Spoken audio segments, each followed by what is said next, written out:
A'udzu billahi minasyaitonir rajim. Bismillahirrahmanirrahim. Assalamualaikum warahmatullahi wabarakatuh. Waalaikumsalam warahmatullahi wabarakatuh. Rabbi shrah li sadri wa yassir li amri wahlul 'uqdatam min lisani yafqahu qawli.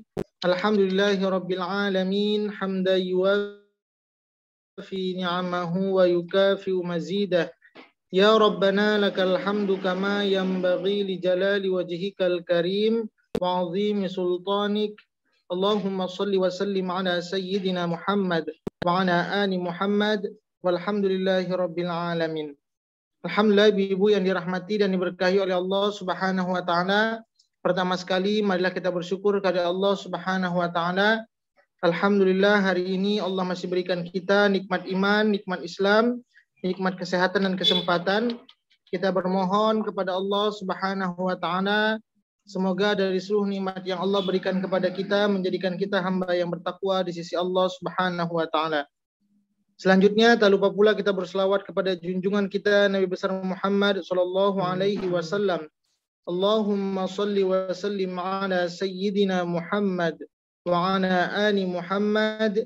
Semoga dengan kita selalu memperbanyak selawat kepada baginda Rasulullah sallallahu alaihi wasallam, kiranya kita layak dan berhak mendapatkan syafaat dari beliau. Amin ya rabbal alamin. Alhamdulillah, ibu yang dirahmati dan diberkahi oleh Allah Subhanahu wa taala. Kemarin kita sudah membahas di ayat ke-18 tentang bagaimana Allah menyaksikan atau bersaksi untuk dirinya sendiri, menyatakan kepada umat atau hamba-hambanya bahwa tiada yang patut disembah kecuali Allah Subhanahu wa taala. Maka selain kita menyembah Allah Subhanahu wa taala, ada agama atau ajaran yang harus kita patuhi, yang harus kita ikuti. Apa ajaran agama tersebut? Jadi ada non-muslim, ada muslim. Nah, agama yang di sisi Allah, ajaran yang Allah terima, selain kita beriman kepada Allah Subhanahu wa taala, ada aturan kehidupan. Aturan kehidupan itu diatur oleh agama. Maka apa agama yang diterima atau agama apa yang Allah akui, itu ada di ayat ke-19-nya. Nah, apa agama yang diakui di sisi Allah Subhanahu wa taala? Di dalam ayat ini Allah berfirman, "Innad dina 'indallahil Islam." Agama yang di sisi Allah Subhanahu wa taala itu adalah agama Islam. Tidak ada agama selain dari Islam itu yang Allah akui. Maka Allah berfirman, di sini dikatakan inna dina 'indallahil Islam. Sesungguhnya agama di sisi Allah itu adalah Islam. Kata-kata ad-din, inna dina, ini sering juga sedang saya sampaikan. Kata-kata ad-din itu banyak maknanya. Yang pertama, kalau kita membaca dalam surah Al-Fatihah. Apa itu ayatnya dalam surah Al-Fatihah? Maliki yaumiddin. Kalau di situ diartikan hari pembalasan. Di dalam ayat ini makna ad-din artinya diartikan agama. Kemudian kata ad-din ini kalau kita membahas di ayat yang sebelumnya tentang hutang piutang, kata bahasa Arabnya hutang itu terambil akar katanya yang sama dengan agama. Dal, ya, nun. Nah, kalau kita fahami apa itu sebenarnya agama? Agama itu adalah tuntutan kepada seorang yang menganut agama tersebut. Kemudian namanya hutang ya Bu ya, harus kita lunasi. Ada tuntutan yang harus kita penuhi, harus kita bayar. Kenapa kita harus bayar? Saya sering katakan ketika di muqaddimah, Allah sudah terlalu banyak memberikan kita. Begitu banyak nikmat yang Allah berikan kepada kita. Nah, bagaimana kita cara membayarnya? Yaitu dengan mematuhi segala perintah Allah Subhanahu wa taala. Kemudian makna ad-din juga di sini adalah bisa dikatakan hari pembalasan. Maka bagi orang yang beragama dengan aturan-aturan yang ada di dalam agama, itu kita ada ajaran-ajaran yang harus kita kerjakan, ada terkadang orang yang melanggar dari ajaran tersebut. Maka nanti di akhirat akan ada pembalasan bagi orang-orang yang memeluk agama. Yaitu kalau seandainya mereka beriman, mereka mendapatkan balasan yang baik. Tapi kalau mereka tidak menjalankan perintah Allah, maka balasannya buruk. Maka Maliki Yaumiddin, Allah nanti yang menguasai hari pembalasan. Itu makna dari agama. Indallahil Islam. Islam itu apa artinya? Kita sering mengatakan agama Islam. Islam itu apa artinya? Islam itu kalau kita buka salah satu ayatnya, contoh yang maknanya tentang Islam. Aslam atau Islam ya Bu ya. Ini sering kita juga Islam itu boleh kita buka dalam surah Ali Imran ayat 83.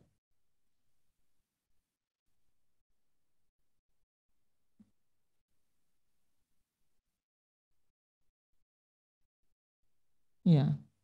Afa ghayra dinillahi yabghuna wa lahu aslama man fis samawati wal ardi taw'an wa karhan wa ilaihi yurja'un.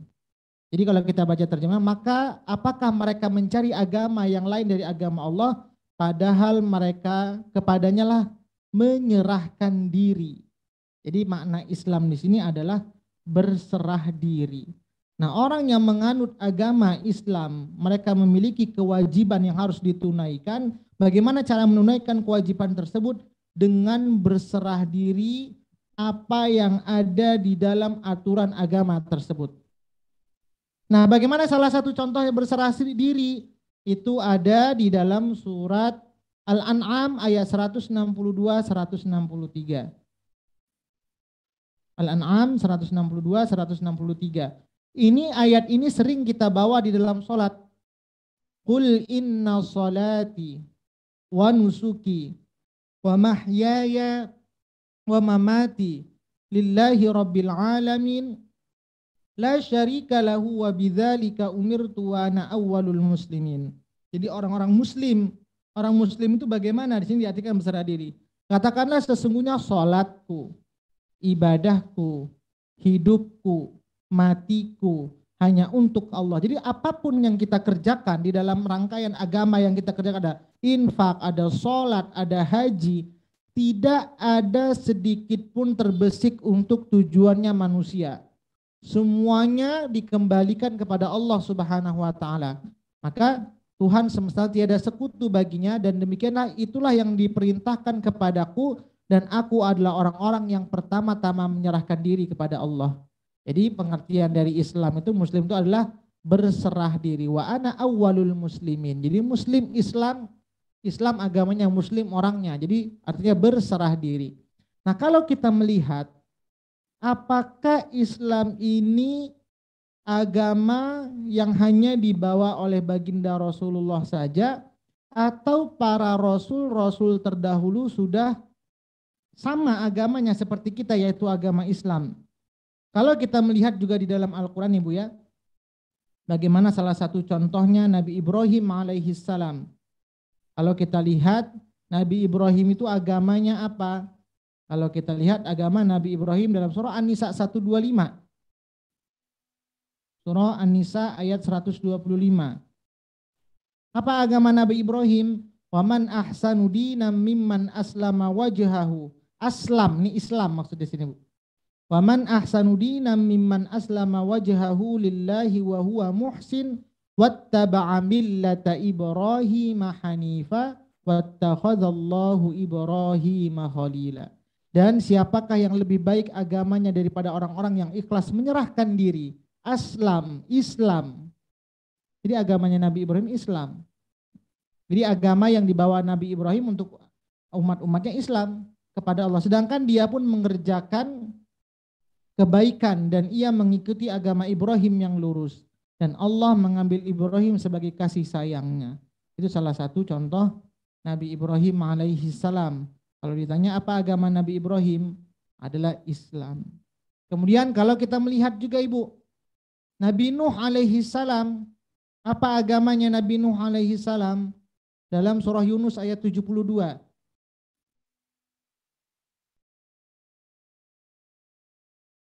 Nabi Nuh alaihi salam. Ya. Surah Yunus ayat sudah ketemu ya?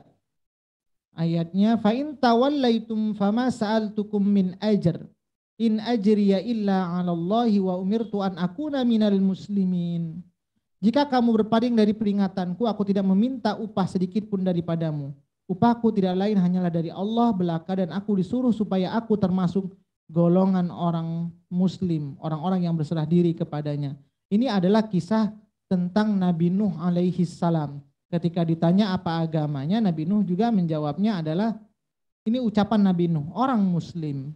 Kemudian Nabi Ibrahim dan Ismail, tadi Ibrahim saja, sekarang kalau kita lihat Ibrahim dan Ismail, keduanya agamanya apa? Kita lihat juga di dalam surah Al-Baqarah ayat 128. Itu Ibrahim dan Ismail. Kalau dengan anaknya yang lain, Ibrahim dan Yakub, Al-Baqarah 132. Sekarang 128 dulu kita lihat. Bagaimana agamanya Nabi Ibrahim. Rabbana waj'alna muslimaini. Dua orang muslim. Siapa yang dimaksud di sini? Ibrahim dan Ismail. Ini kalau kita lihat agama Nabi sebelumnya.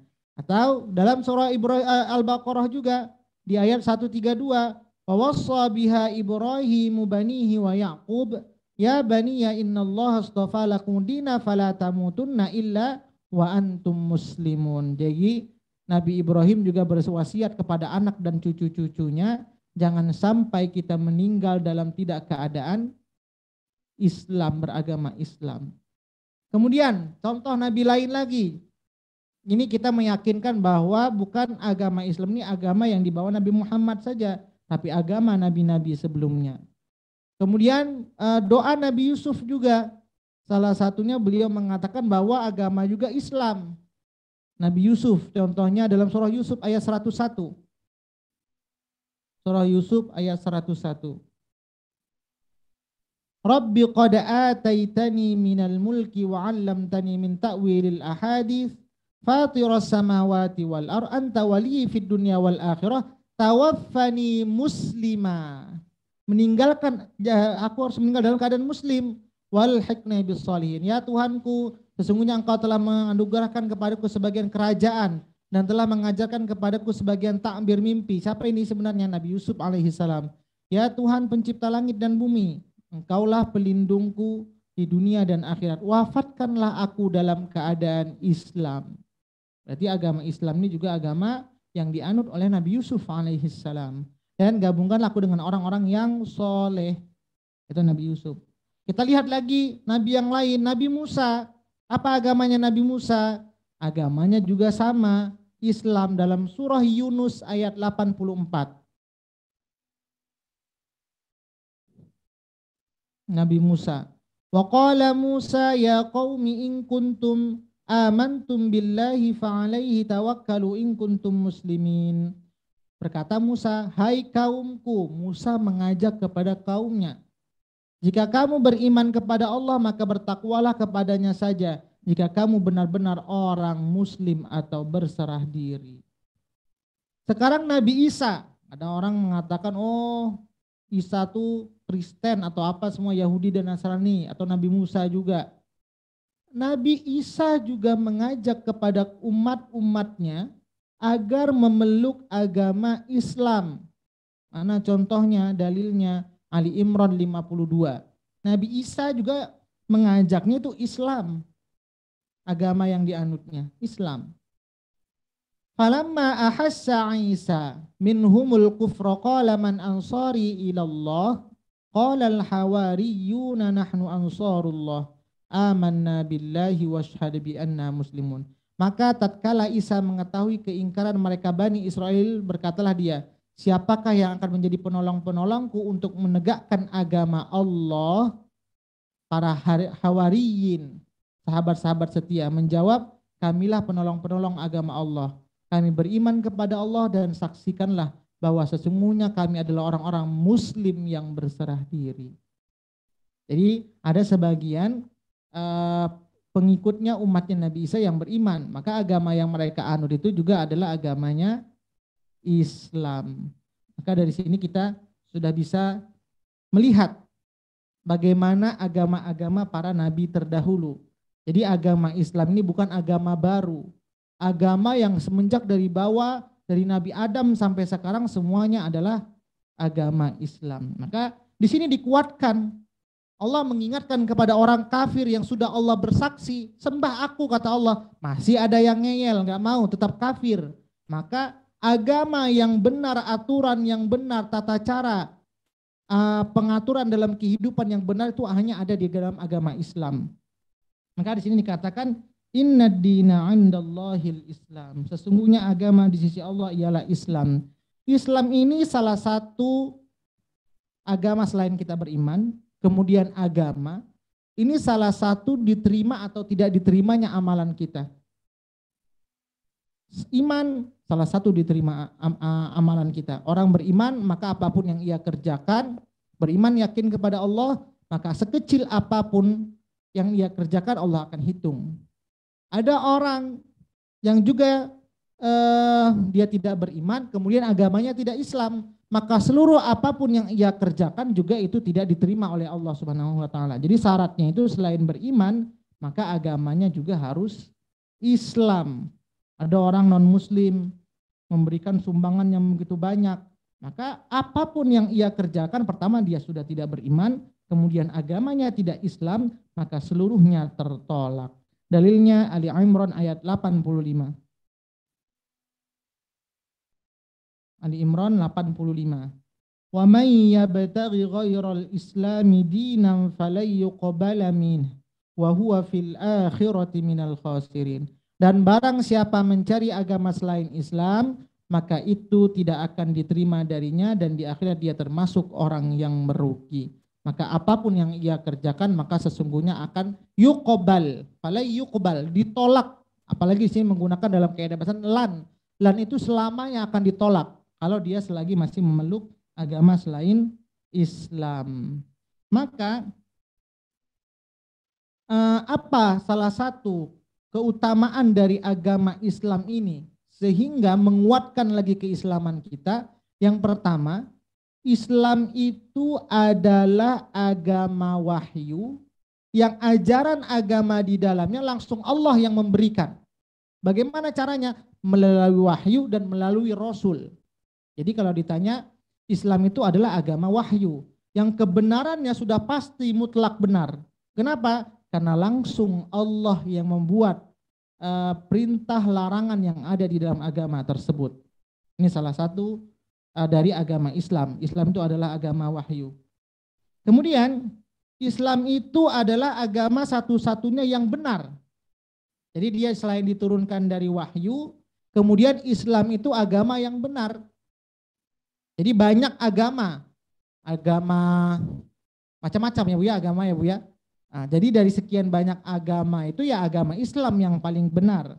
Kemudian agama Islam itu adalah agama yang sesuai dengan fitrah manusia. Ada agama mungkin yang nggak boleh melarang bernikah, tapi agama Islam tetap membolehkan sesuai dengan aturan-aturannya. Jadi agama Islam ini adalah agama yang ajarannya sesuai dengan fitrah manusia. Agama lain belum tentu. Maka Allah yang menciptakan manusia, Allah yang membuat aturannya, dan Allah yang paling tahu bagaimana fitrahnya manusia. Kemudian yang keempat, agama Islam ini adalah agama yang bersih. Kenapa dia dikatakan agama yang bersih? Karena agama Islam mengajarkan kepada pengikutnya, agar tidak melakukan perbuatan syirik. Jadi agamanya bersih. Tidak seperti agama yang lain, Tuhannya banyak. Sehingga agama Islam ini mengajarkan kepada pengikutnya bahwa agama Islam itu adalah agama yang bersih, jauh dari penyimpangan-penyimpangan, salah satunya kemusyrikan. Kemudian agama Islam ini adalah agama yang diterima oleh Allah Subhanahu wa ta'ala. Jadi inilah salah satu gambaran secara besar, gambaran besar bagian dari apa itu agama Islam. Yang pertama, Islam adalah agama wahyu yang ajarannya semua ditentukan oleh Al-Quran maupun Sunnah. Kemudian yang kedua, Islam merupakan ajaran satu-satunya yang benar. Yang ketiga adalah Islam adalah petunjuk jalan yang lurus yang ajarannya sesuai dengan fitrah manusia. Kemudian yang keempat, Islam itu adalah ajaran yang bersih jauh dari kesyirikan. Kemudian yang kelima, Islam itu adalah agama yang diterima oleh Allah Subhanahu wa taala. Inilah inna dina 'indallahil Islam. Nah, kenapa ada orang sudah tahu nih nabi-nabi terdahulu agamanya Islam? Kenapa sekarang ada orang yang nggak mau Islam padahal sudah tahu dari kitab-kitab? Allah informasikan, kalau kita melihat ibu-ibu, asbabun nuzul dari ayat 18 dan 19, ini ada orang yang ingin bertemu dengan Nabi Muhammad SAW. Mereka membaca dari kitab-kitab mereka bahwa nanti Nabi tersebut dikatakan, ini asbabun nuzulnya, tinggal di Madinah. Maka mereka datang, pemuka-pemuka agama itu datang ke Madinah. Ingin apa? Memastikan kitabnya lagi belum diganti seperti yang sekarang. Mereka datang mendapat informasi bahwa ada namanya nanti di akhir Nabi yang berada tinggal di Madinah namanya Muhammad atau Ahmad. Kemudian mereka bertanya kepada penduduk Madinah, apakah di sini ada Nabi yang atas namanya Muhammad atau Ahmad? Kenapa ada? Kami membaca di kitab kami bahwa nanti akan ada Nabi akhir zaman yang tinggal di Madinah namanya Muhammad dan Ahmad. Maka ketika itu agama-agama lain Yahudi dan Nasrani, sebelumnya kita juga sudah pernah membahas dalam surah Al-Baqarah, mereka itu sebenarnya mengenal Nabi Muhammad itu lebih dari mengenali anak-anak mereka. Dalilnya Al-Baqarah 146, kita sudah tadabbur ini. Al-Baqarah 146. Bagaimana orang Yahudi dan Nasrani ketika mereka mengenali baginda Rasulullah. Alladzina atainahumul kitaba ya'rifuna abna'ahum wa inna fariqam minhum la yaktumunal haqqa wa hum ya'lamun. Orang-orang yang telah kami beri kitab Taurat, Injil, mengenal Nabi Muhammad seperti mengenal anak-anak mereka sendiri. Jadi informasi Nabi Muhammad itu adalah Nabi akhir zaman nanti, Nabi terakhir, sudah lengkap. Yang lengkapnya itu seakan-akan mereka tuh lebih mengenal Nabi Muhammad dibandingkan keluarga mereka sendiri. Sesungguhnya sebagian mereka pasti menyembunyikan kebenaran, tapi mereka menyembunyikan kebenaran. Padahal mereka mengetahui. Maka ketika itu yang datang tadi bertemu Nabi Muhammad, mereka bertanya, salah satu pemuka agama, Yahudi dan Nasrani ketika itu, sebagian ada yang beriman, sebagian ada yang menolak. Mereka minta, wahai Nabi Muhammad, bolehkah engkau tunjukkan ayat tentang persaksian yang paling agung? Maka turunlah wahyu yang kemarin kita bahas, syahidallahu annahu la ilaha illallah. Maka turun ayat itu dibacakan kepada orang Yahudi dan Nasrani. Apa yang terjadi? Mereka memeluk Islam. Jadi ayat ini asbabun nuzulnya seperti itu. Kenapa persaksiannya sangat tinggi? Tadi saya katakan Allah itu bersaksi untuk dirinya sendiri. Kalau kita biasa jadi saksi untuk orang lain. Kemana saya contohkan? Saksi itu apa arti dari saksi kemarin Bu? Masih ingat apa arti dari saksi? Apa arti dari saksi? Iya. Saksi itu adalah pernyataan tentang sesuatu berdasarkan pengetahuan atau berdasarkan penglihatan. Jadi kalau orang mau jadi saksi itu bukan sekedar lihat saja, tapi ada ilmunya juga. Baru bisa dia menjadi saksi. Maka ketika itu orang-orang yang datang kepada Nabi Muhammad, para pemuka-pemuka agama Yahudi dan Nasrani, mereka tuh orang-orang yang berilmu. Mereka sudah mempelajari kitab Taurat dan Injil. Maka ketika itu mereka langsung memeluk Islam. Tapi sebagian dari orang Yahudi dan Nasrani, mereka masih belum memeluk Islam. Yaitu di penjelasan di ayat berikutnya. Dalam surah Ali Imran 19. Inna dina 'indallahil Islam wa makhtalafal ladzina utul kitaba illa min ba'di ma ja'ahumul 'ilmu baghyan bainahum. Wa may yakfur bi ayatillahi fa innallaha sari'ul hisab. Tidaklah berselisih orang-orang yang telah diberi kitab kecuali setelah mereka memperoleh ilmu. seharusnya Ibu, orang kalau semakin ilmunya banyak, dia semakin yakin. Tapi beda. Kemarin kita bahas tentang kesaksian kepada Allah, malaikat dan orang berilmu. Maka semakin banyak orang yang berilmu, kesaksian keyakinannya kepada Allah maka semakin tinggi. Ini tapi beda dengan orang Yahudi dan Nasrani. Mereka semakin bertambah ilmu, semakin banyak keingkaran mereka. Ini bedanya orang Yahudi. Tidaklah berselisih orang-orang yang telah diberi kitab kecuali setelah mereka memperoleh ilmu. Alasannya kenapa? Jawabannya ada langsung di ayat ini. Baghyam bainahum. Karena ada dengki dalam hati mereka. Kenapa dengki? Mereka yang pertama alasannya menjaga posisi. Atau juga bisa menjaga jabatan. Kalau nanti saya keluar dari agama saya, contohnya Yahudi dan Nasrani kepercayaan saya, nanti di Islam saya nggak punya jabatan lagi. Ini salah satunya. Jadi mereka itu hanya takut kehilangan kekuasaan. Jadi makanya di dalam hati mereka itu ada kedengkian. Sehingga mereka tidak mau mengikuti agama yang benar. Atau juga para pemuka-pemuka agamanya. Kalau seandainya dia berubah kepada agama Islam, takut nanti para pengikut-pengikutnya, wah ini pemuka kita juga tidak kuat keyakinannya. Nah ini dikhawatirkan. Sehingga mereka sebenarnya tahu tentang Nabi Muhammad itu lebih mengetahui dari anak mereka sendiri. Tapi apa yang terjadi? Mereka itu karena dengki. Apa arti dengki? Dengki itu adalah ketidaknyamanan di dalam hati melihat kelebihan orang lain. Itu dengki.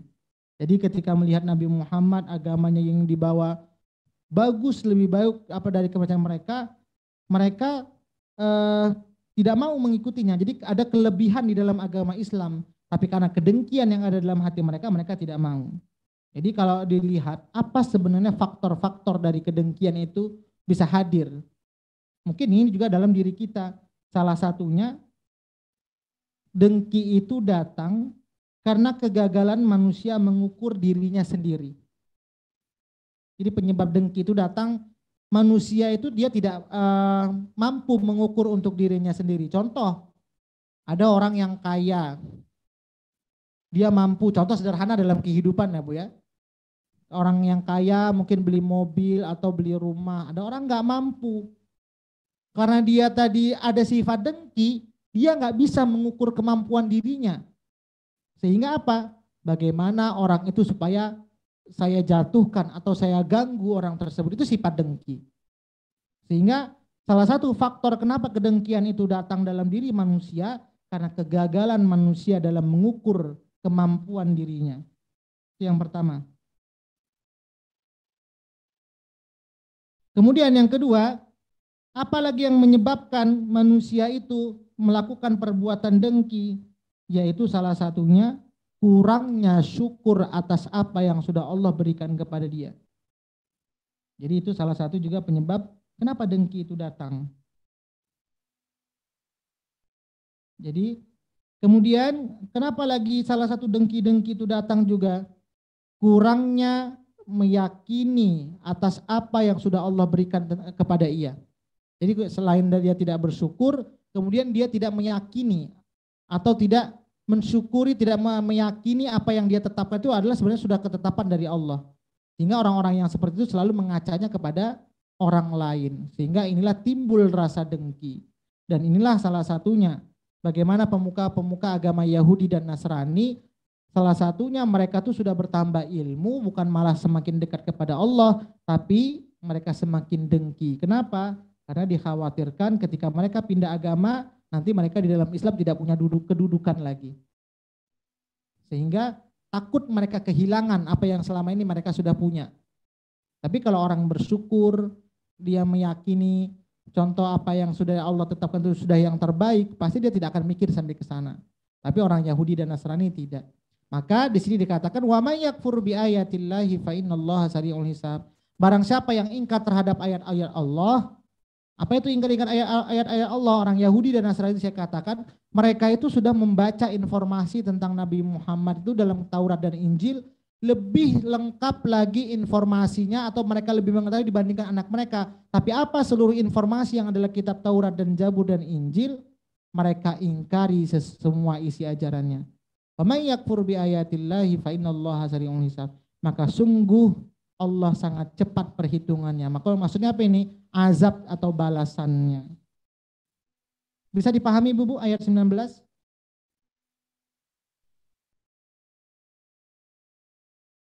Insya Allah bisa Ustaz. Ya, jadi apa dari agama, apa itu Islam, kita merujuk juga kepada agama-agama yang sebelumnya semuanya Islam, agama para nabi. Kemudian ketika orang-orang Yahudi dan Nasrani sudah diberikan ilmu bukan bertambah mengenal agama Islam, tapi mereka membuat semakin perselisihan atas dasarnya apa? Kedengkian di dalam hati mereka.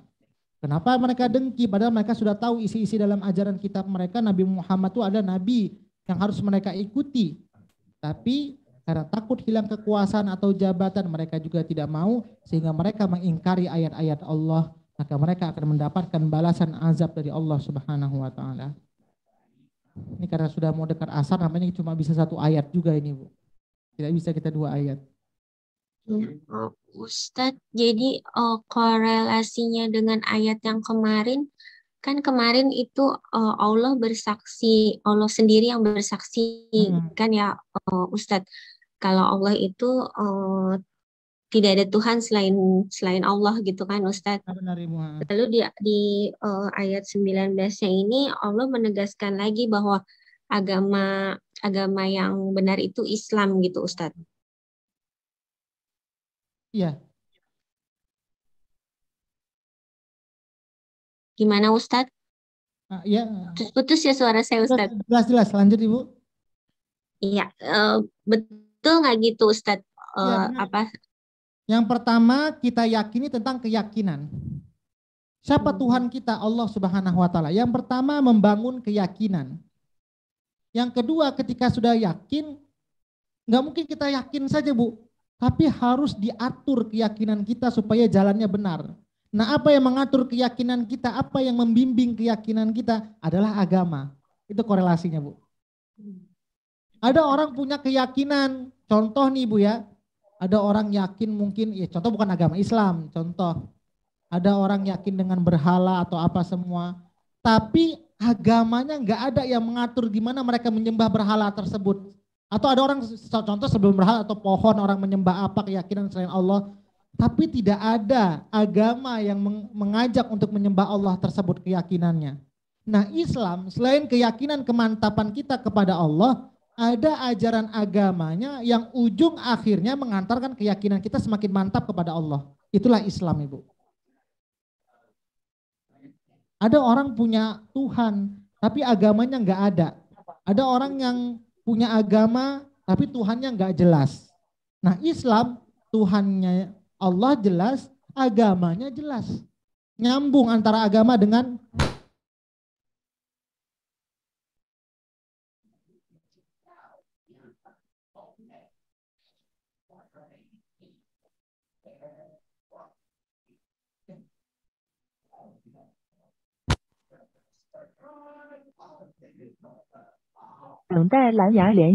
Ya, mohon maaf Ibu, mic-nya mati.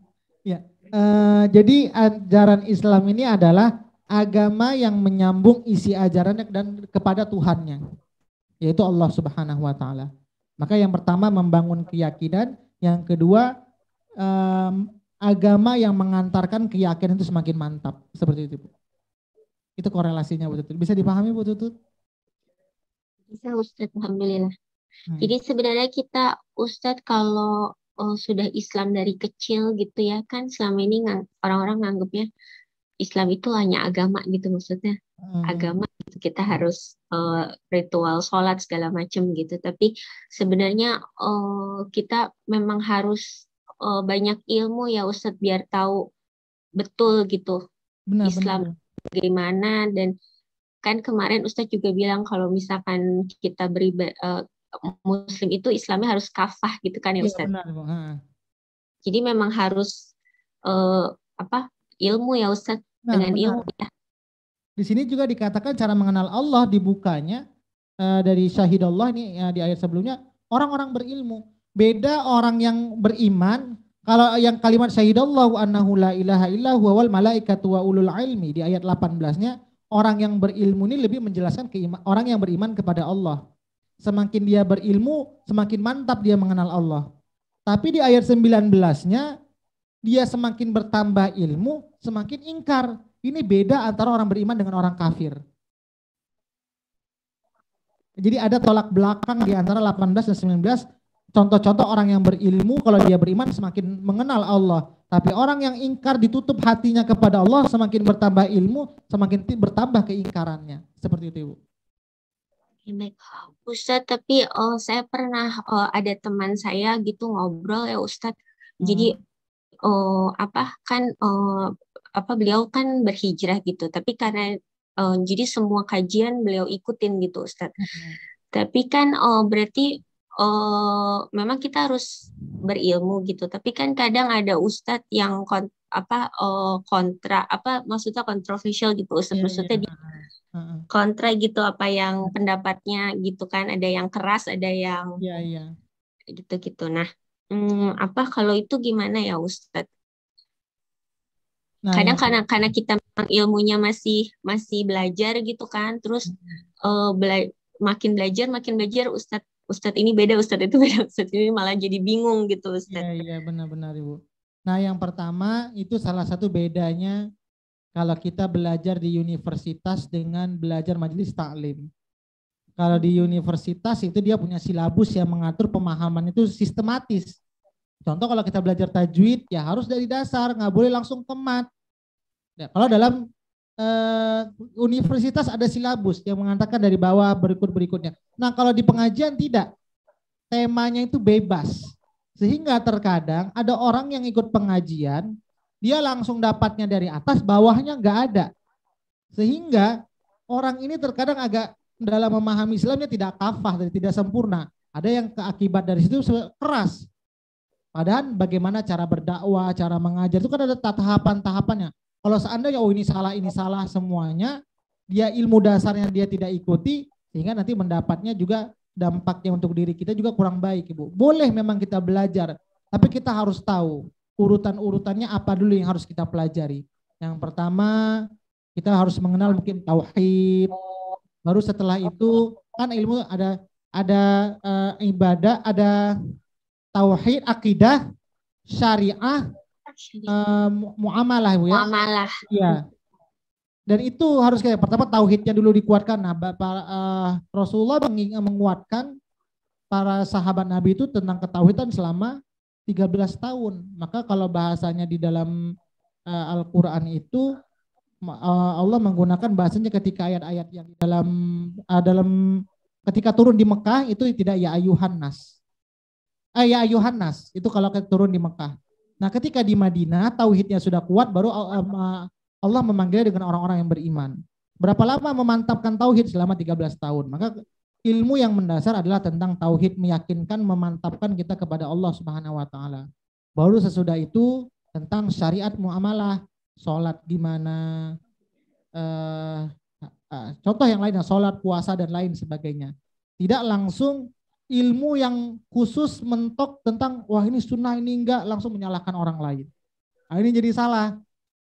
Jadi ada aturan-aturan mainnya. Itulah bedanya antara belajar majelis taklim dengan belajar di universitas. Kalau universitas dari bawah, maka kadang orang yang berpendidikan di universitas atau belajar agamanya di universitas itu dia lebih tenang dalam menyikapi perbedaan.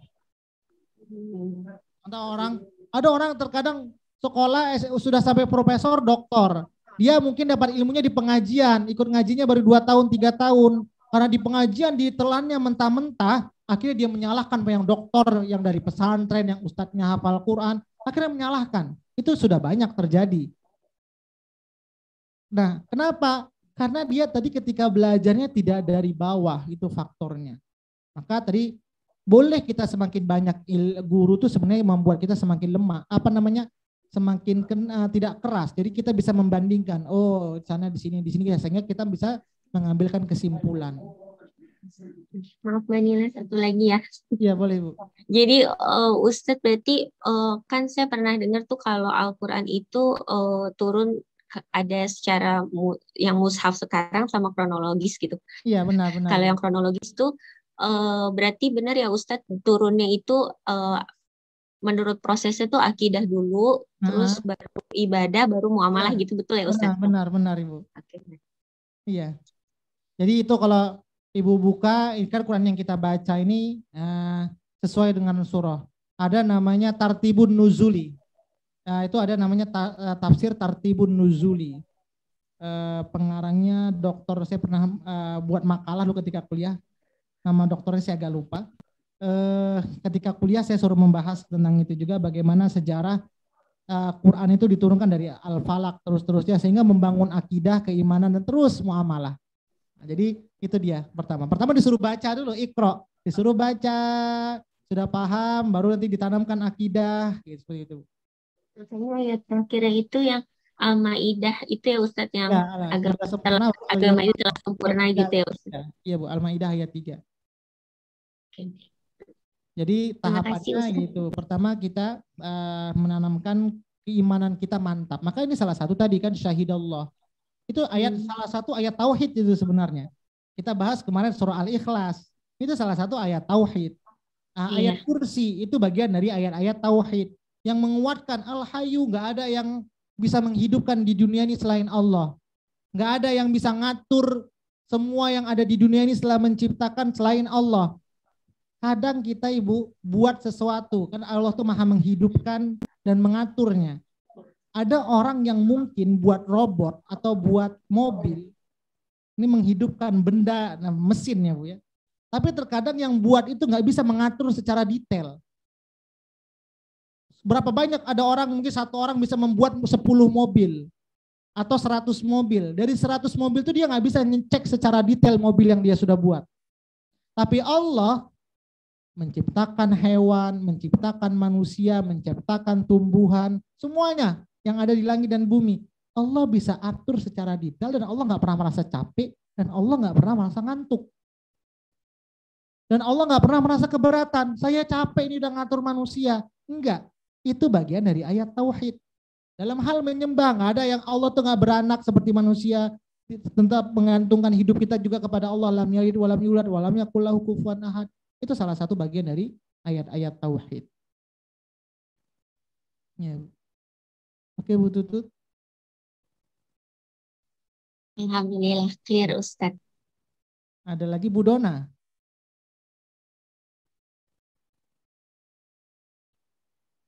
Bu Dona.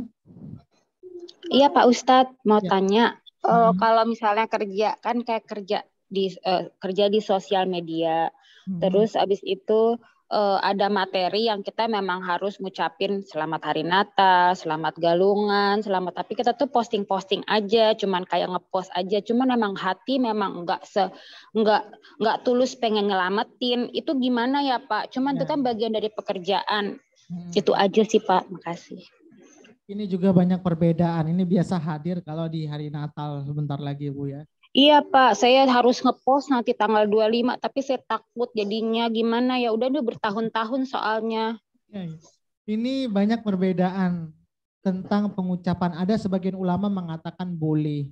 Ada juga mengatakan tidak boleh. Man tasyabbaha biqaumin fahuwa minhu. Barang siapa yang mengikut-ngikut suatu kaum, maka dia termasuk golongannya. Kenapa? Sebenarnya dari ucapan itu dalam agama kita sangat berpengaruh.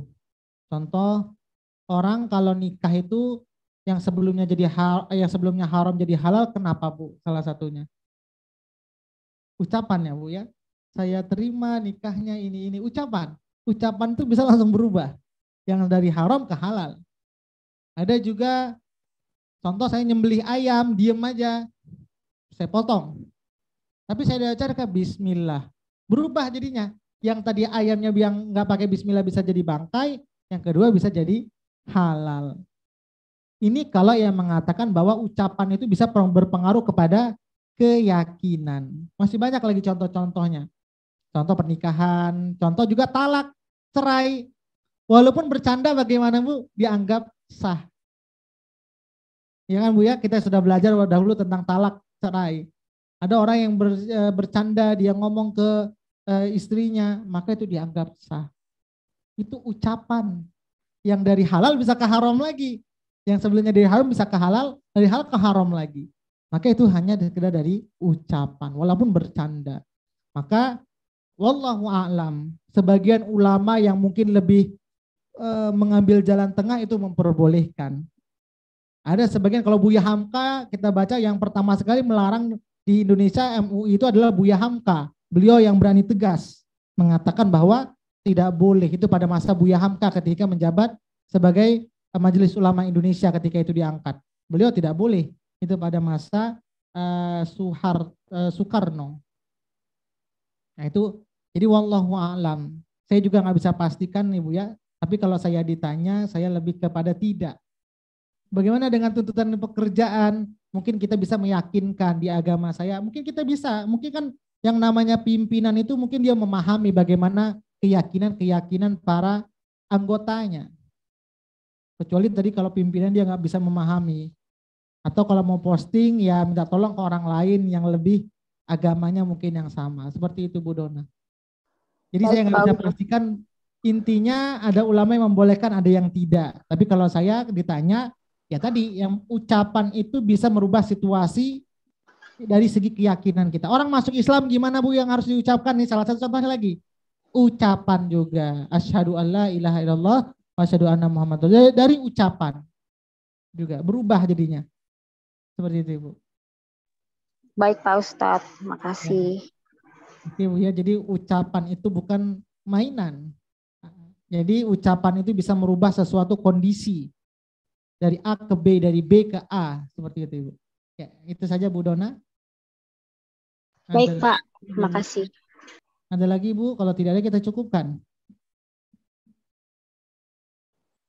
Sepertinya kayak udah nggak ada lagi Ustadz, nggak ada di chat juga mungkin. Ya, ini mumpung saya masih kebayang tadi Bu Sri WhatsApp saya minta doa. Kadang saya sering lupa. Kalau udah azan asar saya kadang sudah mulai agak gelagapan saya, jadi lupa kadang ada pesan-pesan di HP. Ya, silakan Ustadz. Kita doakan untuk kakaknya Bu Sri. Mudah-mudahan Allah berikan kebarokahan. Ini di hari Jumat meninggalnya Ibu ya. Mudah-mudahan Allah ampuni dosa-dosa dari kakaknya Bu Sri. Kemudian Allah lapangkan kuburnya yang selama ini juga sudah sakit. Semoga dari wasilah sakit itu Allah hapuskan dosa-dosanya dan kembali menghadap Allah Subhanahu wa taala dalam keadaan bersih dari dosa-dosa. Kita doakan untuk ntar saya cari namanya. Mana WhatsApp?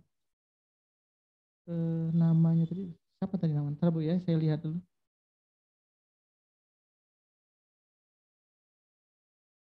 Tadi rasanya sudah WhatsApp saya, tapi lupa namanya. Ada yang tahu nama-namanya Bu? Namanya saya lupa. Ibu Suhaini binti Suhandi, Ustaz. Suhaimi Bu ya? Oh iya. Suhaini binti Suhandi, Ustaz. Heni binti Suhandi Bu ya? Ibu Suhaini, Ustaz. Suhaini ya Bu. Ya, oke Ibu semuanya, kita doakan untuk kakaknya Bu Sri, Ibu Suhaini binti Suhendi yang tutup usia di 61 tahun. Mudah-mudahan di hari yang penuh barokah ini Allah hapuskan dosa-dosanya.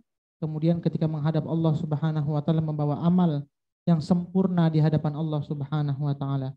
Tsumma khususan ala hadhihi niyyah wa ala kulli niyatin salihah. Al-Fatihah.